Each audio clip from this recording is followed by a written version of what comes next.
फैसले की तैयार है तो हमें इससे कोई नेशनल कांग्रेस जिंदाबाद, नेशनल कांग्रेस जिंदाबाद, राहुल गांधी जिंदाबाद, राहुल गांधी जिंदाबाद, इंडियन नेशनल कांग्रेस जिंदाबाद, जिंदाबाद, जिंदाबाद, इंडियन नेशनल कांग्रेस जिंदाबाद, जिंदाबाद, जिंदाबाद, इंडियन नेशनल कांग्रेस जिंदाबाद, जिंदाबाद, जिंदाबाद। नहीं सहेंगे, नहीं सहेंगे, नहीं सहेंगे। मनरेगा कानून बहाल करो, बहाल करो, बहाल करो। मनरेगा कानून बहाल करो, बहाल करो, बहाल करो, बहाल करो, बहाल करो, बहाल करो, बहाल करो। मजदूरों का हक मत छीनो, मत छीनो, मत छीनो। मनरेगा को बहाल करो, बहाल करो, बहाल करो। मनरेगा कानून को बहाल, जिंदाबाद, जिंदाबाद। श्री राहुल गांधी जिंदाबाद, जिंदाबाद, जिंदाबाद, जिंदाबाद। इंडियन नेशनल कांग्रेस जिंदाबाद, जिंदाबाद। नरेगा कानून बहाल करो, बहाल करो, बहाल करो, नरेगा कानून बहाल करो, बहाल करो, बहाल करो, नरेगा कानून बहाल करो, बहाल करो, बहाल करो। आवाज दो, आवाज दो। और उसके बारे में जागरूक करेंगे, पहलू बताने की कोशिश करूंगा। जो फैसला है ये सेंटर करेंगे, जो इसका अगर बचाना है, मजदूरों को हक दिलाना है, नरेगा को बचाना है, मनरेगा को बचाना है, बचाना है, मनरेगा को बचाना है, बचाना है, बचाना है। मजदूरों को हक दिलाना है, नरेगा को बचाना है। इंडियन नेशनल कांग्रेस जिंदाबाद, इंडियन नेशनल कांग्रेस जिंदाबाद, जिंदाबाद, जिंदाबाद। बहाल करो, बहाल करो, बहाल करो, बहाल करो, करो, बहाल करो। के साथ अत्याचार करना बंद करो, बंद करो, बंद करो। अरे ग्रामीणों के साथ भेदभाव करना बंद करो, बंद करो, बंद करो। अरे मजदूरों के साथ भेदभाव करना बंद करो, बंद करो, बंद करो। नहीं चलेगा, नहीं चलेगा, नहीं चलेगा। अरे चलेगा तो सिर्फ मनरेगा चलेगा, मनरेगा चलेगा।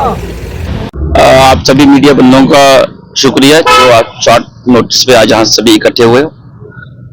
जो आज का ये प्रोग्राम है ये हमारा एआईसीसी का नेशन वाइड प्रोग्राम है। जिस तरह से जम्मू कश्मीर में ये प्रोग्राम चल रहा है, इसी तरह से हिंदुस्तान के हर एक गांव में, कस्बे में यही प्रोग्राम जो है आयोजित किया डिस्ट्रिक्ट हेडक्वार्टर के अंदर। ये जो एआईसीसी का प्रोग्राम है ये नरेगा बचाओ संग्राम के बैनर तले आज हम यहाँ पे इकट्ठे हुए हैं। जैसा कि आप सभी लोग जानते ही हैं कि भाजपा सरकार ने नरेगा कानून को डाइल्यूट किया और उसका नाम चेंज करके इसकी बिल्कुल जो इसका मेन पर्पस था, जो जिस पर्पस के लिए इस कानून को लाया गया था, उसको डाइल्यूट करके इसको बिल्कुल ही इसका पर्पस ही इसको चेंज कर दिया। मेनली हम इसमें जो ऑब्जेक्शन इसके रेज कर रहे हैं, मेनली हम ये बोलते हैं कि जिस तरह से आपने स्टेट्स के ऊपर जो 40% का जो बर्डन जो डाला हुआ है, इसको घटा के आप अगर करना चाहते हैं तो उसको उसी तरीके से रखें। अगर किसी तरीके की इसमें कोई कमी पेशी थी तो आपको इसको अमेंड करना चाहिए था, जो इसमें संशोधन करने चाहिए थे, ना कि कोई नया कानून लाना चाहिए था। आपने ग्राम सभाओं की जो पावर्स थी, जो ग्राम सभा की जो ताकत थी, जो ग्रास रूट लेवल के जो हमारे वर्कर्स थे, लोग थे, जो नुमाइंदे थे लोगों के चुने हुए, आपने उनको खत्म कर दिया। और ऐसा लग रहा है ये कहीं ना कहीं ब्रॉडर स्पेक्ट्रम का देखा जाए तो आने वाले दिनों में इस स्कीम को आज इन्होंने डाइल्यूट किया है और इस डाइल्यूशन के चलते ये आने वाले वक्त में ये टोटली खत्म हो जाएगा। जिस तरह से हमें जो चीजें नजर आ रही हैं, जो एक्सपर्ट्स की जो ओपिनियन है वो यही मानते हैं कि आने वाले दिनों में ये स्कीम जो रूरल डेवलपमेंट की जो स्कीम थी, गांव को एक सशक्त बनाने की स्कीम थी, जो उनको मजबूती देने की जो स्कीम लाई थी, उसको कहीं ना कहीं इन्होंने खत्म किया है। और आने वाले वक्त में जितने भी इसके तहत जीआरएस लगे थे, जितने भी इसके तहत मुलाजिम लगे थे, आने वाले टाइम जब स्कीम ही नहीं रहेगी तो जितने भी रोजगार लोगों को मिले थे स्कीम के तहत, वो कहीं ना कहीं स्टेक पे हैं। उन लोगों को कहीं ना कहीं आने वाले वक्त में, वैसे भी वो लोग परमानेंट नहीं है, और आने वाले वक्त में हम ये समझ रहे हैं कि इन्होंने उनका रोजगार इस तरह से खत्म कर देना है कि जब कानून ही नहीं रहा, जब प्रोग्राम ही फेल हो गया, जब कैंसिल हो गया, तो उनके रोजगार पे सीधा सीधा ये हमला है। इसके साथ ही साथ अगर आप कंपैरिजन करें दोनों कानून को, तो इन्होंने नरेगा के तहत जो हमने जो कानून लाया था, ये आपको गारंटी देता है, गारंटी आपके राइट्स की, गारंटी आपके रोजगार की, जिसको कि आप कानून के जरिए एनफोर्स कर सकते हैं। आप कोर्ट में जाके, अदालत में जाके आप बोल सकते हैं कि ये मेरा अधिकार है, मुझे दिया जाए। मगर एट द सेम टाइम जब आप दूसरे कानून की बात करें, वहां पे एक मिशन की बात कर रहे हैं, वहां पे राइट की बात नहीं कर रहे हैं। मिशन जो अभी होना है, जिसके लिए हम काम करेंगे, मगर गारंटी जो होती है वो आज की डेट की जो हम नरेगा दे रहा था, उन्होंने बड़ी सोच विचार करके इस कानून को लाया गया, डिस्कशन करके लाया गया, लोगों की हक की बात की। और दूसरी तरफ आप देखेंगे कि जो वीजी ग्राम जो इन्होंने कानून जो लाया है, बिल जो पेश किया है, ये रात को 2:30 बजे जाके ये पेश किया।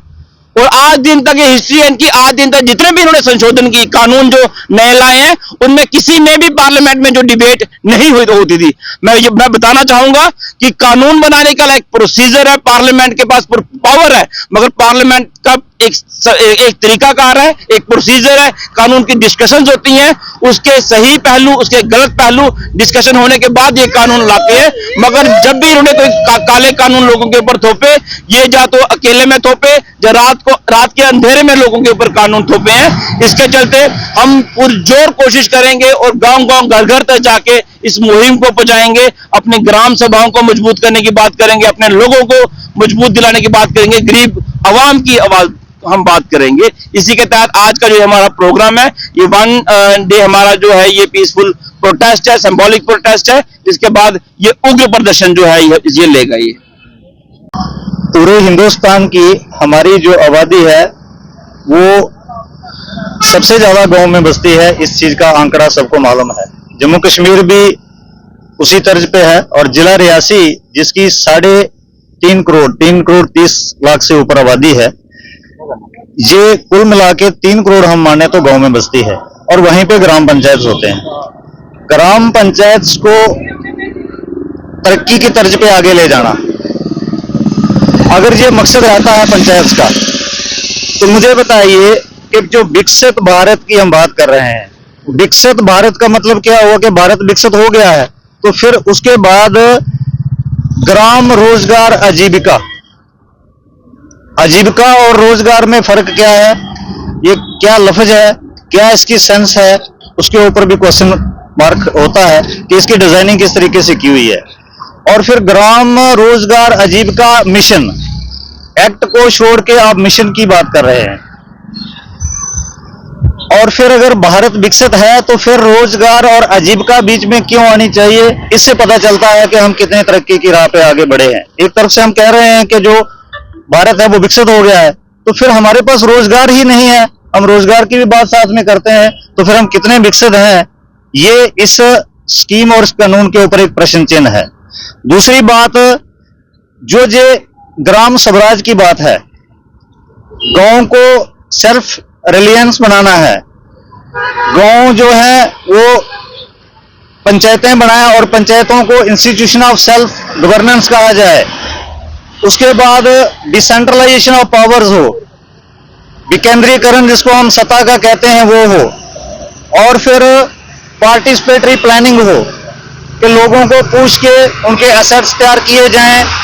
ये जो मकसद है पंचायतों के अंदर, जो पंचायतों की जो रूह है, पंचायतों की जो आत्मा है, और ये आत्मा का जो कंसेप्ट है, ये महात्मा गांधी जी का आर्टिकल 40 जो है हमारा कॉन्स्टिट्यूशन के 4th पार्ट का directive principle of state policy का आर्टिकल 40, उसमें ये सुझाव सारे लाए हैं जो महात्मा गांधी जी का कंसेप्ट था, ग्राम स्वराज का जो कंसेप्ट है, ये सारे कंसेप्ट जो है आर्टिकल 40 में है। और उसी के तहत 73rd और 4th अमेंडमेंट में जो पंचायतों में लागू किया गया है। और ये जो हमारा एमजी नरेगा का कंसेप्ट है, ये एक जो पहले एक्ट बना था, उस एक्ट में जो सारी चीजें हमें मिल रही हैं और गांव के लोग इससे एक अच्छा लाभ उठा रहे थे, तो इसलिए उस लाभ को खत्म करना और ग्राम पंचायतों को खत्म करना, सेंट्रलाइज करना डिसेंट्रलाइज्ड पावर को, और उस जो आत्मनिर्भरता है उसको खत्म करना, ये एक साजिश है। ये कोई कानून नहीं है, कोई मिशन इसको हम नहीं, मिशन अगर है लेकिन मिशन लोगों को बेहतर बनाने का, उनको रोजगार देने का, उनको विकास की तरफ ले जाने का नहीं है। गांव को अंधकार में धकेलने का, हिंदुस्तान की 85% आबादी को अंधेरे में रखने का, कमजोर करने का और सिर्फ नारेबाजी के लिए तैयार करने का मिशन हो सकता है। इसलिए एक्ट को छोड़ के मिशन की तरफ जाना सबसे बड़ी बात यह है कि यहीं पे प्रश्न चिन्ह है। और कोई क्वेश्चन आप पूछ सकते हैं।